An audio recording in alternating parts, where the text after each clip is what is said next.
Tavalliselt arvatakse, et inimene oma ideedega võib-olla on alati tulemusrikkam või viljakam noorusaastatel ja et ideede puudus, kasinus, vaegus tuleb vananemisega. See võib ka tõeliselt nii olla, aga paistab, et üldiselt ideede rikkus asetub ikka, ütleme, 20–35 aasta vahele. Hiljem aga paljudel kunstialadel on niimoodi, et nagu luuletajatel paistab, nagu lõpeks see mahlakus ja uue sugestiivse osa kunstis vähenema. Aga huvitav, et ma olen tähele pannud, et just maalikunstnikul on vananedes ilmne just suurem meisterlikkus. Maalikunstnikude juures ma olen täheldanud niinimetatud viljakuse perioodi, kui just mitte viljakuse perioodi, aga meisterlikkuse perioodi paratamatult vananemisega aastate juurde tulekuga. Muidugi paratamatu on alati kunstnikude juures, ka muidugi teiste kunstnikualade juures kordumine. Aga see, mis ta tahab öelda, mis on juba kasvanud ju valminud need mõtted 20 ja 35 aastate vahel, tõeliselt ei ole tema meisterlikkus nii suur kunagi olnud, et ta saaks ammendavalt seda väljendada. Kuigi see mõte ja on kõik väga tore olnud. Alles hilisema aastatega saab ta selle kavatsuse täide viia.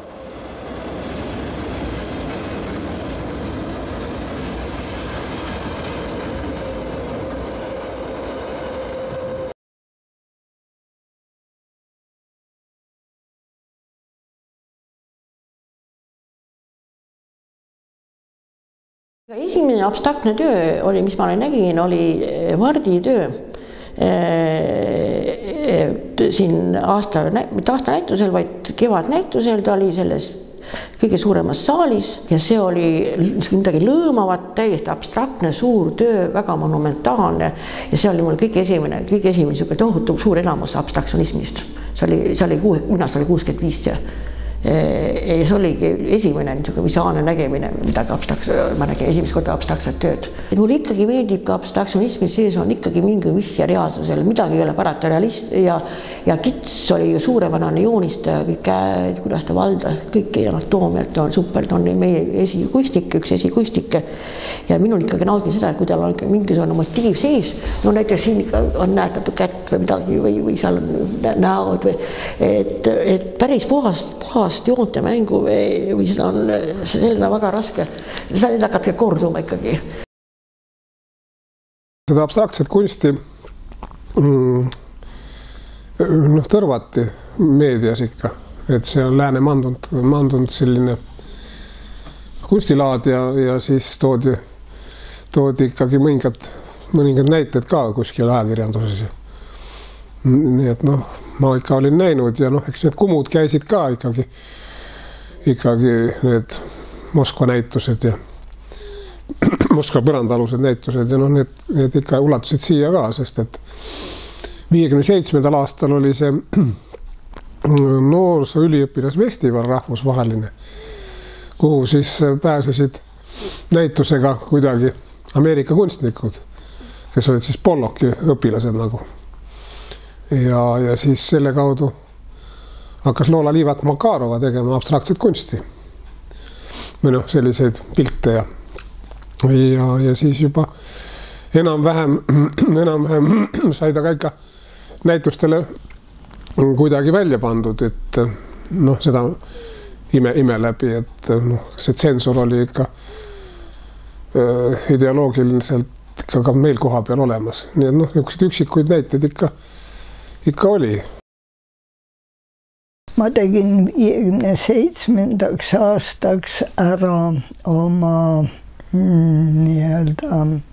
kreedo ja mõtlesin oma edasise elukäigu peale. Mina neid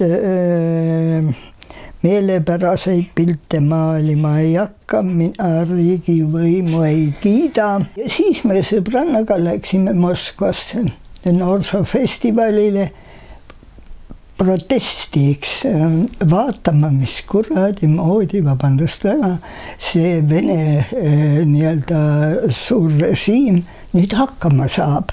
Maailmas tuleb igasugust nii-öelda rahvast ja mida ta küll peale hakkab. Ja et Jumal juhatas nii täpselt mind sinna, kus oli, kus avanes mulle elu. Ma saan kõike seda, mida mul vaja on väljendada, palju paremini abstraktses laadis teha. Sest see lubab ju nii palju. See lubab jutustada, see lubab armastust ja vihkamist avaldada ja see lubab oma tõtt kuulutada. Ja ma ütlen, et filosoofiliselt ja hingeliselt ja ma olen ainult päri abstraktses laadis maailma.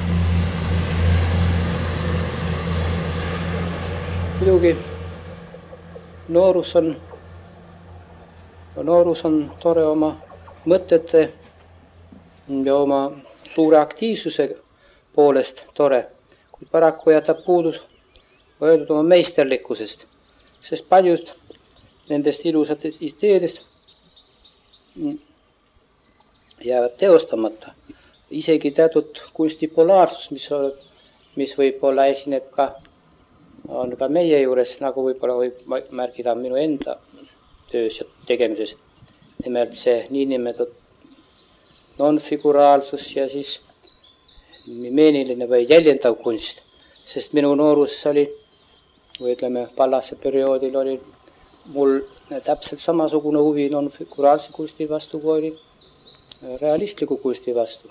Kuid ma ei tea, kas see tuli minu alalhoidlikkusest või kuidas ma seda saan ennem teha, kui ma ei ole eelneva kunstiajaloo nii mõttes kõik need esialgsed staadiumid läbi elanud ja läbi töötanud, kuidas ma võiksin, sest ma teadsin, et non-figuralist tuli alles peale impressionistide ja fovistide või peale selle pismiajastu järele, et kuidas ma saaksin seda hakata tegema, kui ma ise olen umbes elutunnetus, mis vastab renessanssile. Ja ma lihtsalt menetasin selle ja kannatasin selle asja välja, kuigi ma paralleelselt proovisin seda. Ja sellepärast on mul ka praegust teatud ebasümpaatia nende inimeste loojate vastu, kellest ma näen, kes ei ole tulnud loomulikult sellele loomuliku käiku pidi selle non-figuraalse kunsti juure. Sest et ei saa arvata, et see on midagi niivõrd erakordset ja erinevat sellest niinimetatud realistlikust või jäljendavast kunstist. Sest põhilised maaliomadused, mis on kunstile tarvilikud, on ka täpselt isegi võib-olla suuremal määral või olulisemad kui realistliku kunsti juures. Sest realistliku kunsti juures aitab välja see teema, inimene näiteks või mingisugune loom või üks teatud kindel ese, mis me teame. Non-figuraalse kunsti juures peab sul olema tingimata väga hea kompositsioonitunne, sul peab olema väga hea harmooniatunne, rütmitunne, peaaegu kõik niisugused asjad, mis õieti kunstiks teevad. Kindlasti oli ta üks peamisi realismi võimu murendajaid Eesti kunstis, selles ei ole üldse kahtlust. Ja see, aga just see, et see tulenes loomulikult tema 30 aastatel õpitud põhimõtetest. Ta lihtsalt, kui ta oleks elanud Pariisis teise maailmasõja ajal, siis ta oleks muutunud selliseks, nagu ta meil muutus 60, ta oleks muutunud juba 40. Ta lihtsalt see stalinistlik surve ja ka saksa-aegne surve muidugi, see mandunud kunstivastane võitlus, mis Eestis küll otseselt ei mõjunud, kuid haritud inimene võis lugeda saksakeelseid hirmulugusid sellest, kui kole on see prantsuse kunst ja nii edasi. Siis Saksa aeg ja sellele järgnenud veel jubedam kunsti ajaloo mõttes. Stalini aeg ikkagi pidurdasid seda loomulikku arengut, mis kitsel oli tegelikult sisse kasvanud Eesti aja lõpus ja mida ta oleks kindlasti väga kiiresti ja tulemusrikkalt käinud siis, kui neid okupatsioone poleks olnud. Nii et aga niipea, kui see olukord hakkas lubama siiski sellest sotsrealismi niisugusest hullusärgist välja murda, tähendab siis see oli ikkagi, see oli mitte küll ainuke, aga ikkagi üks just selle tõttu, et ta oli kunstnikuna niivõrd andekas ja niivõrd võimas looja, et kui tema juba hakkas seda lammutama, siis sellel lammutamisel oli suuremad tagajärjed kui vähem andekatel või vähem mõjukatel kunstnikel. Ta on ilmselt raudselt see kunstnik, kellest ei saa üle ega ümber. Ei saa üle ega ümber terve selle aja, mil ta kunstnikuna tegutseb. See on alates 39. kuni tema surmani. Ja Kits on vaieldamatult üks selline, kellele on antud nii annet koloriidi koha pealt, värvi koha pealt, et on raske tema kõrvale panna teist sellist kunstnikku, kellel oleks selline värvide mõju nagu piltides, nagu Kitsel on, et sa ei tohi sellest mööda joosta, sa pead sinna sisse minema. Kitse piltidesse peab sisse minema ja siis on kindlasti see, et inimene hakkab avastama enda jaoks neid huvitavaid värvikokkukõlasid ja kõike seda. 66. aasta näitus mäletan, peale ütlema, see oli minu elu üks suurimaid kunstielamusi. 2 tööd olid tal juba seal enne ust ja ta oli säras, sätendas, ta oli abstraktne, ta virvendas, ta oli sillerdas, ma olin täiesti ahmisin õhku. See oli minu üks suuremaid kunstielamusi. See oli tõesti vapastav. Oli see Kitsi näitus ja teemasi ma ei mäleta, temal on tegelikult teeb pool abstraktne, päris abstraktne, tal on vähe, tal ikka igas töös on tal ikkagi mingisugune reaalsuse motiiv sees, midagi võid ikka ära tunda, mingi figuuri, aga mina mäletan ainult seda, et saa midagi tunda, nagu minu jaoks on puht abstraktsionism, mina mäletan teda puhas abstraktsionist, kuigi ma tagantjärgi tean, et ta ei olnud, et tal ikkagi oli mingi motiiv sees.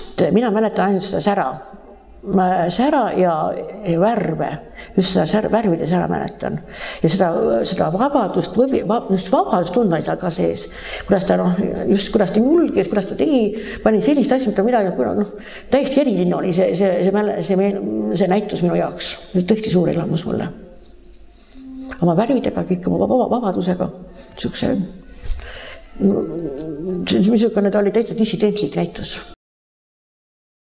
Aga muidugi jah, et selline 3 saali näitus üleval kunstnike majas oli Kitse poolt, see oli ikka väga võimas ja see oli hästi kuldne ja jutus vist niisugune ilus päev ka olema, kui ma käisin seda näitust vaatamas. Mitu korda muidugi, aga niisugune see kollane ja niisugune helge tunne tuli sisse ja hästi põnev. Niimoodi meenutada tema töid, mis olid ka niimoodi osaliselt nagu realistlikumad, aga selline, Picassot ma olen juba näinud jah, et seda Picassot sai uuritud sellepärast, et seda ühest küljest tema rahutuvi pärast Nõukogude Liidus ikkagi kuidagi näidati või temast ikkagi välja tehti, et ta päris maha ei vaikitud. Aga siis kui Elmar Kits tuli oma näitusega, siis oli ikka originaalist nähtud ja suurte töödega.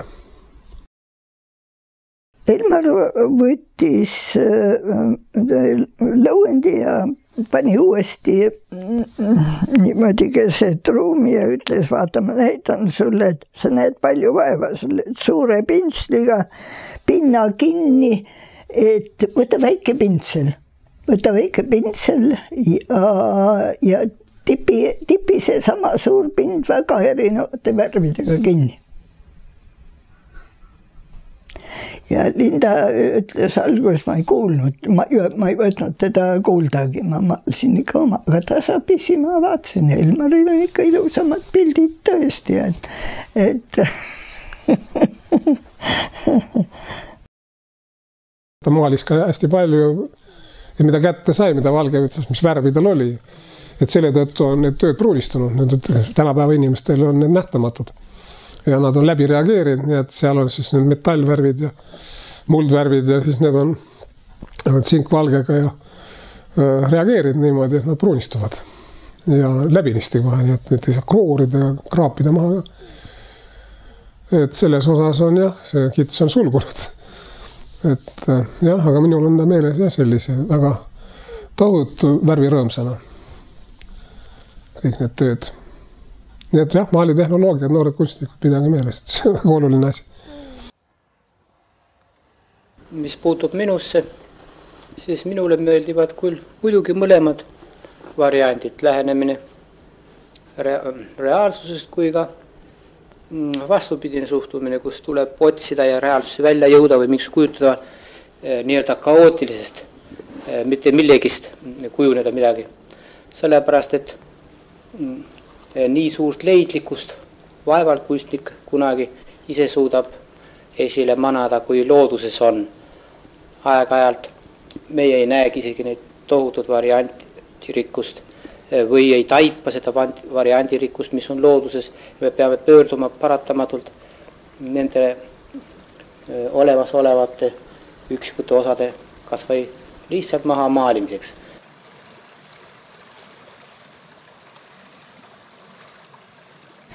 Ainult üks kord ma läksin mõni päev peale avamist läksin näitusele ja nägin Saskia isa jalutas seal stendide vahel ja ta oli väga hea meeleolu nagu rahulolu. Ta peaks kohe lahku olema kirjutatud see rahul olemine, et on midagi nagu suurt ära teinud, nagu me kõik, kui me oleme midagi suurt ära teinud, punkti pannud. Ma otse ei mäleta, et oleks sellega olnud nüüd nii hirmsaid pahandusi või kuidas ta öelda, siis me tegime ta lahti ja eks vastukajad olid mitmesugused ja ütleme niimoodi kerget suminat muidugi oli. Sest eks ole see meie kõrge Valge Maja valvas Võrnsi teraselt meie kunstielu.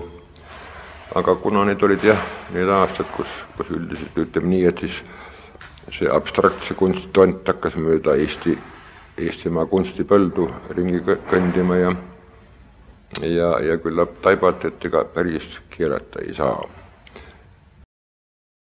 Mulle tundus, võib-olla ta võistles natukene Kõksiga, aga tema ei oleks pidanud üldse minu võistlust tegema, sellepärast et Kõks vist tegi neid abstraktseid töid ja see võib-olla innustas ka Kitse tegema abstraktseid töid. Kuidagi niisugune mulje on jäänud, et ta pidi olema parem kui Kõks, ta muidugi oligi, minu arvates. Tal ei olnud mitte välist pidurit puhta abstraktse kunstiga tegelemiseks, niivõrd kuivõrd sisemine veendumus, et see ongi kunstile parim tee, et võimalikult vabalt tõlgendada seda ükskõik millist motiivi tähendab ja abstraktne kunst on üks äärmuslik võimalus, aga ta ei ole, ütleme, peatee tingimata. Sul peab tekkima eelkõige kunstiga emotsionaalne kontakt, see on kõige tähtsam. Et emotsionaalne kontakt, tavainimene ei peagi seda selgitama, ei peagi panema selle sõnadesse, oma tunnet seletama. Ei peagi kirjeldama tunnet, mina võib-olla peaksin tegema seda, kui ma kirjutan. Ja temaga oli just see kontakt oli väga võimas, mis ma sain selle Elmar Kitse näitusel. Mis seal peal oli, kui sa küsisid, et kas ta olid seal mingis motiivid, ma ei mäleta seda, see ei olnud see tähtis. Kits ennast maalis selle näitusega igasugustest ametlikest reeglitest lahti tegelikult.